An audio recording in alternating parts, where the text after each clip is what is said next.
Welcome back to the Shankly Sessions, the Liverpool podcast we bring you each and every week on the Dynamo Podcast Network. Head over to YouTube, smash that subscribe and bell notification button. Audio versions show are available through Spotify, Apple iTunes, wherever you pick up audio version show, you will find us there. Just search the Dynamo Podcast Network and the upper tier, and you will find all our shows there. This is your Liverpool versus Southampton preview, 3 p.m. Saturday. The governor, Ralph Hasenhüttl, coming to Anfield to take on the governor as well, Jurgen Klopp. This should be an absolute belter of a match. Always is, always produces goals. Little bit of a crutch to bear there, where Klopp with a little bit of revenge for that loss down in St. Mary's that time, where Ralph decided to celebrate like he just won the European Cup. Was a massive win, of course, for Ralph at the time. They were struggling.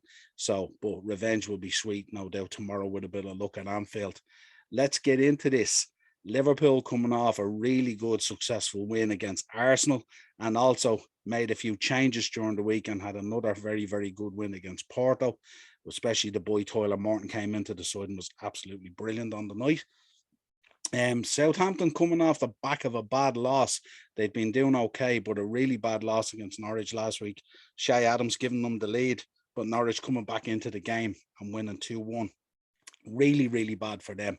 On the current form at the moment, Liverpool, 2 draws, 3 wins on the loss. Of course, the loss against West Ham definitely put to bed now after the Arsenal result.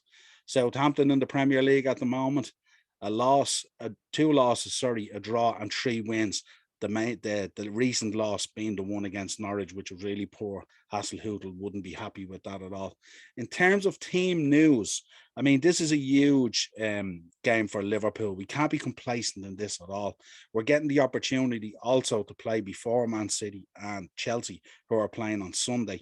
So we have to take this opportunity to tighten that gap back to 1 against Chelsea and just put a tad bit of pressure on them. Man City, of course, are hosting West Ham. Will not be an easy game, but I would expect them to win, being at home in the Etihad. And also Chelsea, I would expect them to do a number on United. But just with that little bit of pressure, you just never know. Obviously, with Ralph Ragnick going in there now, could be a little bit of a change there. Could be that kind of bump that they need. But let's see what happens. Obviously really, really important that we get the win under our belt tomorrow, and we win in a style fitting for us. But let's get into team news anyway. James Milner, Neco Williams and Divock were all fit to return against Porto, and obviously Diogo Jota, after that injury scare from Arsenal, made the bench as well. So it looks like those boys are all available to pick on Saturday.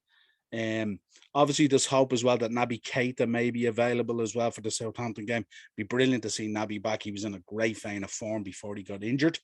But obviously, Harvey Elliott, Joe Gomez, Roberto Firmino, and Curtis Jones all still on the injury list. Curtis nursing that eye injury at the moment, as we know. Joe with a bit of a calf injury, but great to see Harvey Elliott making progress as always, getting very close to coming back. And no doubt Bobby will shrug off his injury as well. Really excited for Harvey Elliott coming back. Um, Tyler Morton, absolutely brilliant. Played 90 minutes in the Champions League against Porto the other night. Looked absolutely brilliant. Didn't look out of place. Some of those blocks he made as well. Some of those cut-out passes that were in the box and stuff like that and all. He was absolutely excellent. But unfortunately, when you move back into the Premier League, he'll probably end up dropping to the bench to make way for the likes of Henderson and Fabinho and all. This is where Klopp rolls out the big guns to put the pressure on. We've got a number of games coming up. There's midweek games next week, as far as I know, and there's going to be a lot of pressure on these guys. So yeah, those guys will move back in there, hopefully seal the 3 points and reduce the gap from 4-1, which will be critical. In terms of Southampton team news, Nathan Redmond missed the defeat to Norwich because of the birth of his child. Of course, congratulations to Nathan Redmond and his wife. While Stuart Armstrong and Gene Eppo are still doubtful through injury and personal problems, respectively. So they're missing at the moment.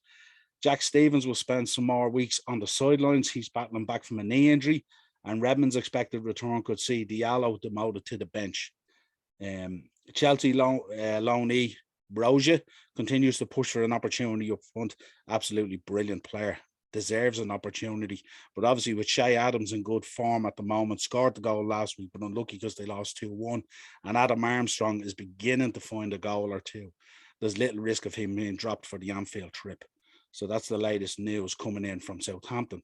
In terms of possible lineups, Alisson, Trent, Matip, Van Dijk, Robertson back in the side, the back five that we know all too well at this stage. Of course, Henderson, Fabinho, and Thiago. Thiago outstanding at the moment. And Salah, Jota, and Mane up front. No messing about with Jurgen Klopp. The starting 11 is out there to do a job. It's at Anfield. No room. We can't have a Brighton or we can't have a West Ham again. Can't be dropping any more points to Chelsea at this stage in the race for the title. In terms of Southampton, possible lineup: McCarthy, Livramento, the boy Livramento, smashing player. Saluso, Benarek, Walker Peters, Redmond, Ward Prowse, very dangerous Ward Prowse, especially from set pieces. Romeo, Eliwasi, Adams, Armstrong. In terms of prediction, I'm going with Liverpool 3-1. Not sure what way we're going to concede. It could be a set piece with the boy Ward Prowse, maybe. But I expect 3-1. And what I'd really like to see is, of course, the three boys up front all getting a goal each. But we'll take goals from anywhere, of course. But I'm thinking 3-1 at the moment. I think there might be a goal in it for Southampton. But we will wait and see. But 3-1, if you offer that to me now, I'm taking it straight away. Really important that we close the gap, keep the form going back to where we're going to be, keeping the squad fresh by changing it up when we need to change it up. Obviously, we have a trip coming up to AC Milan as well in the San Siro. But in terms of the Champions League, we're home and hosed into the knockout stages.